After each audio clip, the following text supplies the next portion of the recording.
another amazing guest with us today. We have Kimmy Pullen. And so Kimmy, she just came back from the Grand Prix with one of her horses and another show at Devon.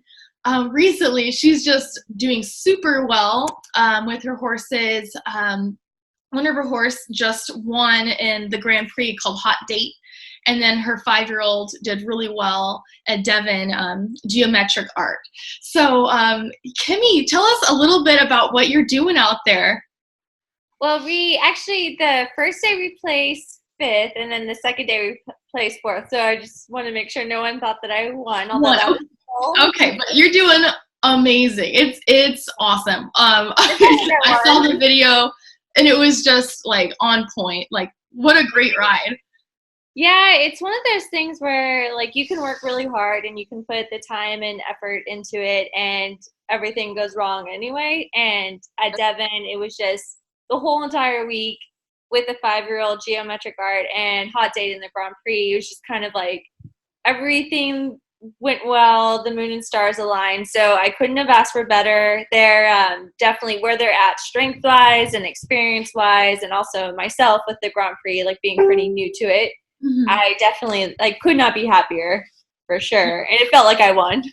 Yeah. I mean, gosh, just in the video, it looked close to perfect just looking at it, it was amazing. And the horse is practically dancing during the show. Like it was just loving it. You could tell the horse really enjoys what he's doing. So that's really cool.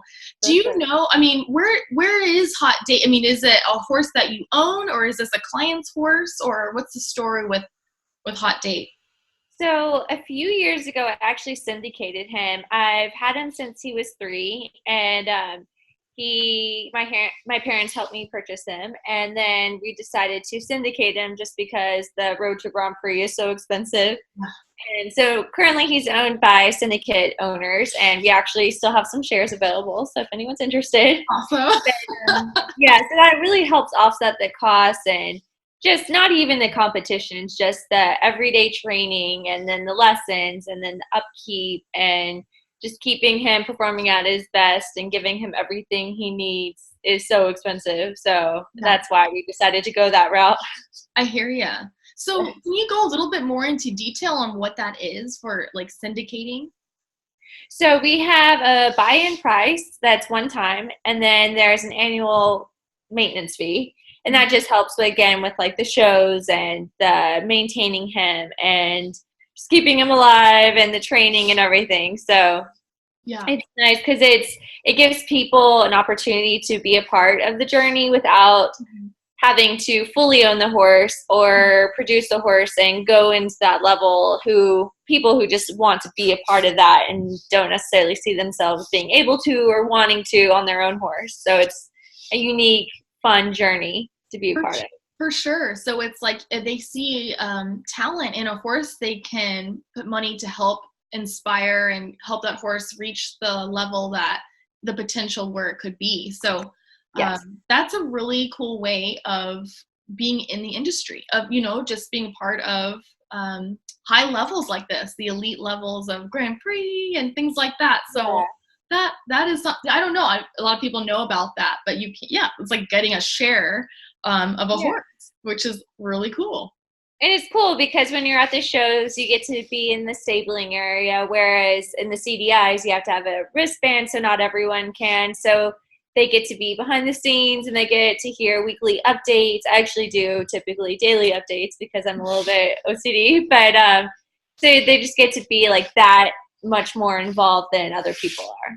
Yeah, and it's part you own. It's a share of the horse, so you are an owner. Yes. So it's really cool to say hey, that's my horse is showing, and you're doing. What is he doing today? And it's cool to keep up with everybody. Is he ridden by other people as well, or no? Exclusively. Awesome. Yeah. So when I had knee surgery, I had it July 31st, 2018. I decided to send him to my coach, Michael Barrison, who rode him and just kept him going while I was injured, just because he told me 6 months was long I had to be out, unfortunately. He said that's way too long for him to go without being ridden, so I put him with him, and that made a huge difference. But that's the only time anyone ever rides him. And occasionally I'm now training with Michael Pullen, and occasionally he'll hop on him, but mostly it's me. Awesome. Wow, that's so cool. So, I mean, I can imagine how you feel of, going in the Grand Prix and getting such a high placement. And, like, I'm the only one who's been riding him. It's like, it's your relationship with him that really made this happen. So, congratulations. That's so cool. Thank you. And that's definitely what I felt like going around that arena. Like, I had a huge smile on my face because I was like, oh my God, we've been coming here since you were a 4-year-old, and like we did this together, and like how exciting is it to be here on this horse that I've gone through. Like, it's fun training horses from the bottom, but there's definitely days where it's really hard. So it was just kind of like, wow, this is what it was all for. This is amazing. So definitely was. Cool. Yeah, and you can tell at the very end of the of the ride, you're like so excited. You gave him a huge hug. That was awesome. So, I mean, it's not just easy. I mean, it looks so easy when you're doing it, and the ride, I mean, it looks like flawless. Well, but that's good. Can you go into a little detail of like your your daily routine you would do with a hot date? So we do, on every single horse, I hack them up and down the driveway twice, which is a pretty nice, decent hill. And that way it warms them up at the walk. They get to be outside and really strengthens their hind end, especially their stifles. Mm-hmm. So I do that, which is 10 minutes. And then I hop off of him and I do a little bit of in-hand pee-off work first. And that's usually like 5, maybe 10 minutes, but usually just 5 minutes. And then it depends on how he's responding. And then I hop on, do a little warm up to kind of like get him a little bit in front of the leg, and because he can be a little lazy. So I do like a few exercises to get him quick and like thinking really sharp, and then work a little bit on the piaffe and passage. That's the one I probably work the most on just because he's the most weak at that. And then depending on what else I want to work on, like the pirouettes are also weak, so I work on that a lot, and just strengthening the canter and the piaffe and passage. So I try to divide it up though, so I'm not working too much on just one thing. Right. And I think it's interesting. So you warm them up first, and then you say you do some pee-off work, and so you get off, and then you help get him limber and things like that. Right. So that's for people who are watching. That's a dressage term. So it's if you want to explain a little bit on what that is. We've got some listeners who are some dog experts as well as horse people as well. So if you want to explain a little bit what pee-off is, that might help. The pee-off is trot in place. So that's where at the end of everything, they should be doing that completely on the spot. But where Hayden is Hot Date's barn name. Where Hayden is in his training and strength, we need to move it forward just a little bit so it's almost completely in place. And Michael Pullen has taught me recently how to do the in-hand work just to get him stronger in his hind end and his back without me being on him and making it harder. So that kind of warms him up and strengthens him before I get back on. But yeah, the piaffe is the trot in place or almost completely in place, and passage is similar, but it's kind of traveling. It's more like it's like a little bit more forward piaffe looking. Yeah. So I mean, these are technical dressage terms, but in general, like just what you're saying, you warm them up first, and you engage their hindquarters and work on their stifles and their back end. And then you start with some mental, getting them mentally engaged in what you're trying to, and the exercises too. So that's really interesting. So do you focus specifically, I mean, you kind of went through all the different steps that you're like trying to help improve, but is it the same routine every day, or do you change it up, or is it, I mean, that's kind of my question. So every day, every single day, unless it's raining or it's icy, I do the hills because I find that's very important, not only for their hind end, but also their brain, just to kind of hack out and be outside. And I typically, unless it's in the middle of winter or raining, I ride outside, which is nice. There's a beautiful outdoor ring at the farm that I rent. Mm-hmm. And so every day I do the hills. Every day with Hayden, I do the piaffe in hand, except for one day a week, I just take him out in the woods and hack him, and so that he can have just an easy, chill day. But still, there's quite a few hills out there. So, but with the exception of that one day, I do the 2 hills, the piaffe in hand, and then some variation of working on getting him quick, working on the piaffe passage, and then working on whatever else I think needs work that day. Okay, awesome. And then how do you finish your rides normally? With him, I just because it's very important to harden up and strengthen their tendons, while I'm pulling him out, I probably shouldn't do this, but I edit the videos that I just took, which either my groom, who unfortunately just left for the summer, would video, but now I just put my camera on the fence. And so while I'm editing those videos, I walk them on the hard ground to strengthen those tendons and send the videos to my coach, Michael Pullen, and he usually responds almost right away after watching them. And so that way it's like fresh in my mind, like that's what it felt like. This is what it looked like. And what did Pullen say? That's really cool. So, I mean, you probably don't think about this because it's just your routine, but not a lot of people record their videos, like record their rides and then watch them again. Some have mirrors, and things like that. But would you say that recording your rides has made a big difference? Huge difference, because it's funny. I think at shows I find like pictures tell you the most because it's like still a whole bunch of stills, and you can find like every awkward moment and like just how like nitpick everything. But mirrors are definitely helpful, but I find the video is helping the most day in and day out, just because I don't have a coach right there at the arena every single day at every single moment. So I can kind of be like, this is what it felt like. It did not look like, that's what it looked like. Did not feel like that at all, especially with the young horses, I find too. But in that way too, I also find that I think one thing right after the ride and then a little bit later, like when I'm going to bed and I can't sleep, I have insomnia, I sit there and watch the videos again. And then I'm like, oh, I actually like that one better than this one. Whereas earlier it was flip-flop. So it's cool to kind of like a few hours later look at them again. So no, I think the video is super beneficial. That's awesome. So you have someone, sounds like your groom goes and helps record. Is that? She was, but she unfortunately just left for the summer. She was just here for the summer. So now I just like put my phone on the fence and video it that way. So I just kind of like strategically do everything around where that camera is. Yeah, you got to do what you got to do. Make it work. Yeah, exactly.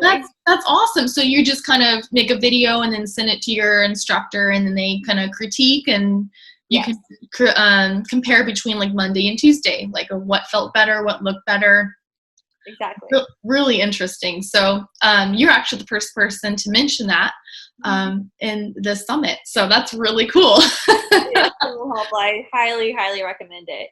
Yeah. Yeah. I can imagine how much of a difference that would make, because like I was saying, like I saw the video of you and Hot Date and it looked flawless, and it could only be at that level where, I mean, for you to critique it that closely, for it to look that flawless, and that's amazing. Really cool job. So, and so when you're doing your exercises, and I know you said you kind of just change it whatever you're trying to build more strength in, or things like that. You're ending your ride on a good note, but you're ending it on a hard surface, is what you're saying, to help with tendons? Yeah, I like with him at this stage, like definitely different with a 5-year-old. Like I don't put nearly as much pressure on him. I put a decent amount, but he's not ready for that. Like I want him to continue to enjoy his work, and he's young and he tries so hard. So I try to just keep it just this fun game with all of them. And Hot Date is at that stage where like working hard and doing well, like he seems to still really enjoy it. So that's obviously the goal, but I can push him quite a bit harder. So yeah, I don't really have like super easy days. Like I might have, today I did a pretty short and sweet ride, but the meat of it was intense. Like I don't ever go out there and be like, you can just sort of be off, sort of passage. Have a set reason of what you're trying to accomplish. And yes. Okay. Especially since he's such like a laid back, relaxed horse, which is great, but I need to like instill this intensity in him. So like every time we do it, it needs to be with the goal of being intense. Right. With some, emphasis behind it. Yes. Yeah.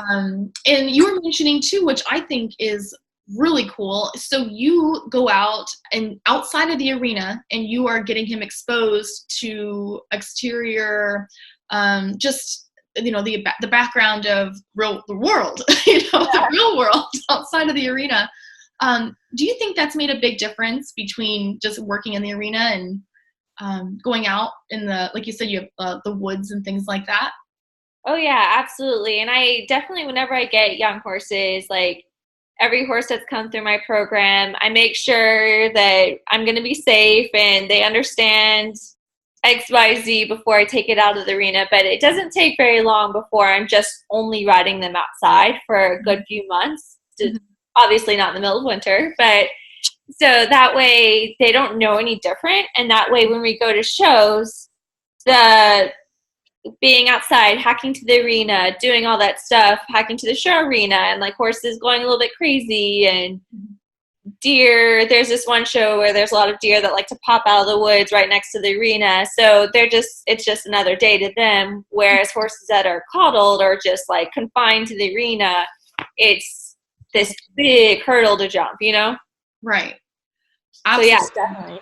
And this is a funny question too, because it's like when you get to that level and, you're bringing them into competition and you can't really make this happen without, so the sound of an audience. How do you get them used to the sound of an audience clapping or, you know what I'm saying? Like just the audience, people looking at him, like how do you get them to be more relaxed with that environment?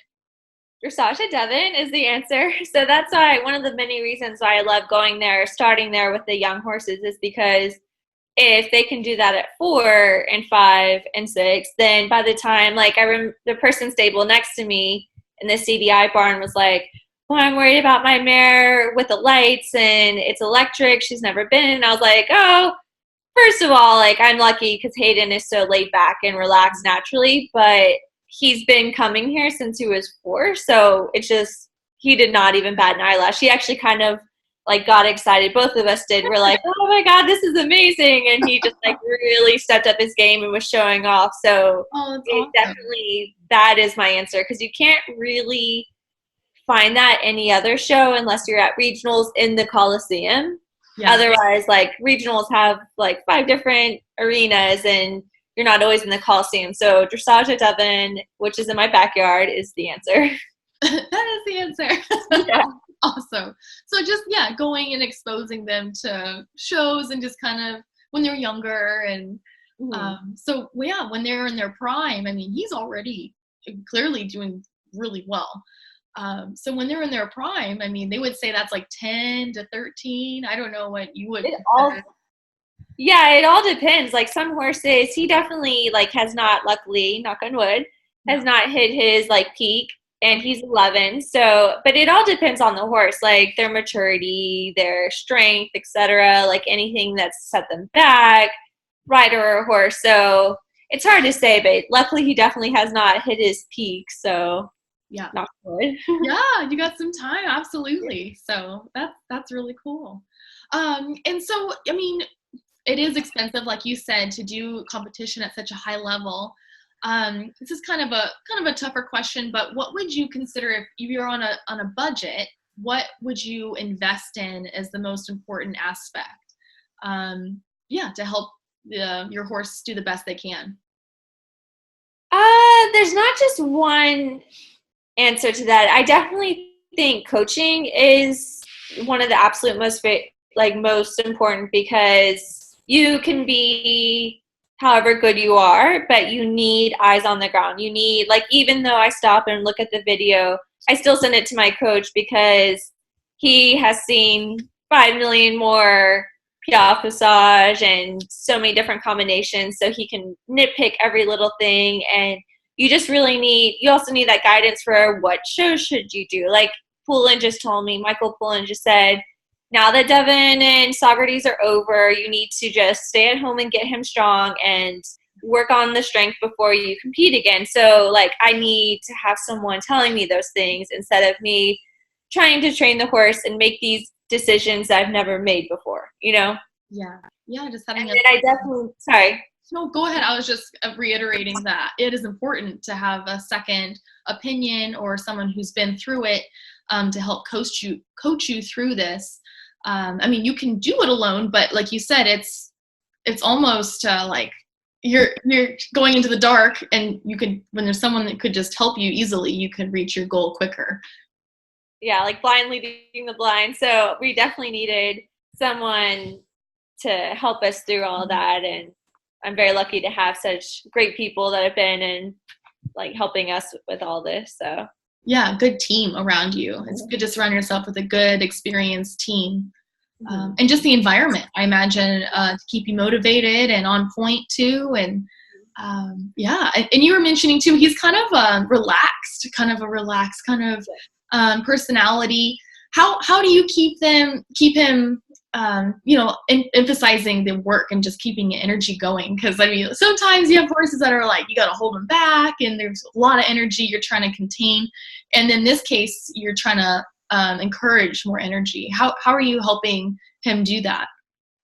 Well, I'm doing that with fitness, but he's a little bit funny. Like he will be like, he's spicy. He'll definitely like occasionally threaten to buck me off, like occasionally being a few times a week. And but so sometimes I'm like, why can you not use this for the piaffe? And you're trying to buck me off. But to kind of motivate him, Pullen has really worked on recently what he calls puzzle training. So if every single time you get to a certain point, you do the piaffe, then he starts to figure out, okay, this is where we piaffe. And then you kind of like incorporate the A that you're supposed to do and like use a little bit of leg so that he like puts 2 and 2 together. So then you don't have to work so hard, and then he understands it because he really wants to do the right thing. Right. So once he starts to understand it, and you're like, and then I put the leg, and if I need a little bit more, I use a little bit more leg, and then he's like, okay, I got this. So puzzle training is really helping getting him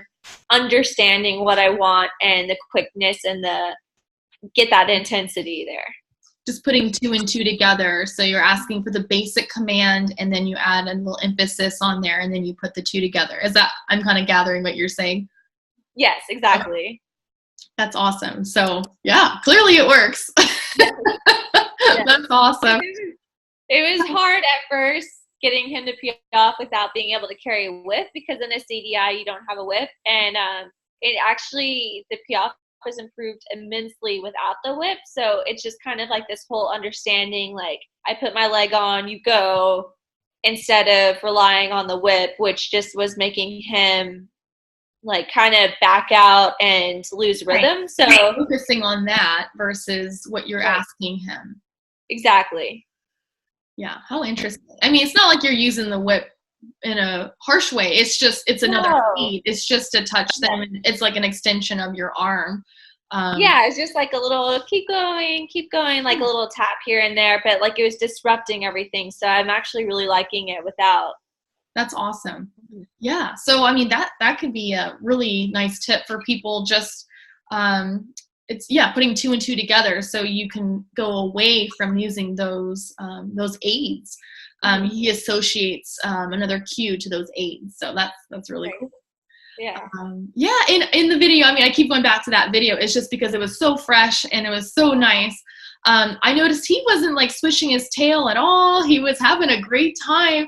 And you kind of mentioned too in your training, he might like, hey, I'm going to buck you off kind of thing or whatever. But clearly in that, the video, I mean, he was enjoying it. Do you focus on anything like that, like tail swishing and things like that in your training, and trying to avoid any kind of those kind of interactions where he's like, hey, this is getting on, on my nerves or anything like that?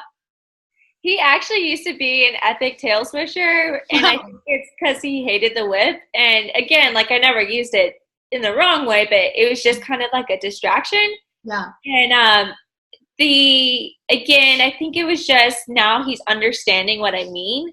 So Mhm. before he is so eager to please that before I think he was like, I don't know what you mean. And then he Yeah. would be frustrated and he'd be swishing his Yeah. tail. And now he's like, oh, I get what you mean. Like, I got this kind of thing. Yeah, I can see it's more of a conversation than just like you're like shouting, with the, I mean, that's Exactly. clearly not, you're not doing that. But to him, like the whip is more authoritative of like, you need to do this kind of thing. And so he Yeah. wasn't as receptive of what you're asking him. He was more defensive, is kind of what Right. I'm gathering from that. So, wow, Definitely. that's so cool. So he's like, the conversation is that much stronger now that, that the whip is gone. Not that you were using it wrong or anything, but like you said, it was a distraction. Yeah.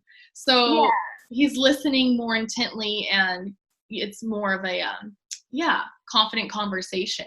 Mm, So that's definitely. so cool. But it totally shows. It totally shows. Like in the video, like he wasn't upset. He was really enjoying himself. And it's like a stage for other people too. Like if you're going through the process, it's just a conversation you're having. So not that if your horse's tail is swishing, it's not that it's terrible. It's a conversation. But Right. and it's really cool though that you can see it in your work of your conversation with your horse is really strong. So Thank you. yeah. And so I know you were saying like there's a lot of aspects that you are trying to get into, like that to help the horse and what you're investing in. So coaching is a really important one. Are you doing anything with joint supplements? Anything? I think you were mentioning something about BioCell. Yes, it was right before my accident where I tore my ACL. I joined a company called Nogueira and just was interested in the joint health. Especially, I actually started taking it for myself first because of all the million injuries and accidents I've had. I needed a little bit of extra help. I was starting to get out of the denial of like, oh, this is how everyone feels, to like, will you be walking at 50? So I started taking the liquid biocell sport for myself and saw a huge difference in 2.5 weeks. So I decided to put hot date on it. And just because he, knock on wood, has like been going great, but I understand that this is really hard work and I want to keep joint injections at bay, which he has yet to ever need joint injections.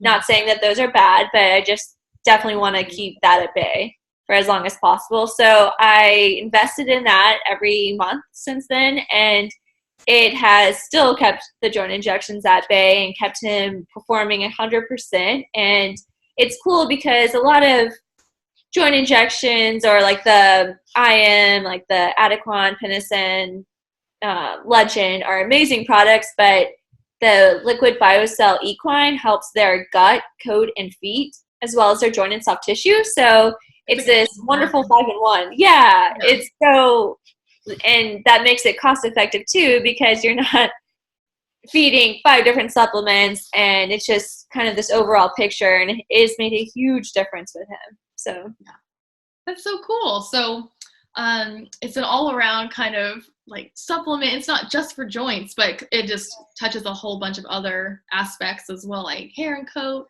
How long has he been on it? So I started that would have been, I believe, May 2018. Okay, so it's been a while. Yeah. Yeah. Have you noticed a substantial difference? Oh yeah, for sure. And he even had a quarter crack that's doing much better. And just that can still vary from season to season. Like it's been some very intense weather up here. Like we had almost 2 years straight of rain, and then now it's kind of dry. So, and then he went down to Florida while I was still injured. So it's that will sometimes make the quarter crack fluctuate, but it's overall doing really well. So I saw a huge difference with that initially, and just the fact that he's so limber after really hard workouts. Like the next day, sometimes I'm like, he's gonna be sore, and he's like totally fine, and he's still like fresh. Like Like, and whenever he tries to buck me off, it's just like a funny thing. Like, I could do this if I wanted to, but like, haha, I'm not going to. So it's cool to feel him be so fresh still, you know? Yeah, and it's a conversation too on bucking. I mean, just a side note, because he's like, it's a conversation. He's not like going to buck, but he's like trying to tell you kind of like how he's feeling. Yeah, he's like, I feel good. And when you have them fit at that level, like he still needs to be a million times more fit, but he is very, very fit. So like he's just kind of like, you know how dogs do that thing, like when they're playing with you, that's kind of like what he's doing. Like when I'm on him, like, haha, that's funny. Like, yeah, and he's young. Yeah. So I mean, it's just the age as well and things like that. So just to keep in mind for listeners, I mean, you know, some horses, they might do something like that, but it doesn't mean they're trying to be bad. They're just trying to talk with you. Like, and it doesn't mean like they're upset. They're like, like she was saying, like, he's happy. He's just trying to like be playful and things like that. And so there's a time and a place too. So, but that's an interesting, I just wanted to put that in there too, because I think that's really important when you're having a conversation with your horse. That's a good point. Because, yeah, there's definitely times where it's not like it's a behavioral issue. But, yeah, in this situation, he's, like you said, he's just like playing around and like, oh, I feel good. Yeah. So it's just one of those things, too. Cool. Well, so we try and keep these around 30 minutes because everyone's super busy, just like you. Thank you so much for having the time here. I know you're out riding and you came back so we could have our interview. So I appreciate your time, and the tips have been awesome. I really think that we learned a lot today from what you were, sharing with us. So, well, what I'm going to do, I'm going to have a link for Kimmy's website if you guys want to learn more about it. And did you say something about the joint supplements? You were going to have something for them? Yes, I will attach in the link. I will put a link for the Liquid BioCell Sport that I use and a link for the Liquid BioCell Equine that my horses are on. And that is a $10 off coupon that's attached to the link. That way y'all can get started with a little discount. Awesome. Perfect. So yeah, you guys can take advantage of that and then just see what Kimmy's up to. She's been so busy right now. So thank you again so much for spending time and sharing your tips with us. So we'll be talking soon.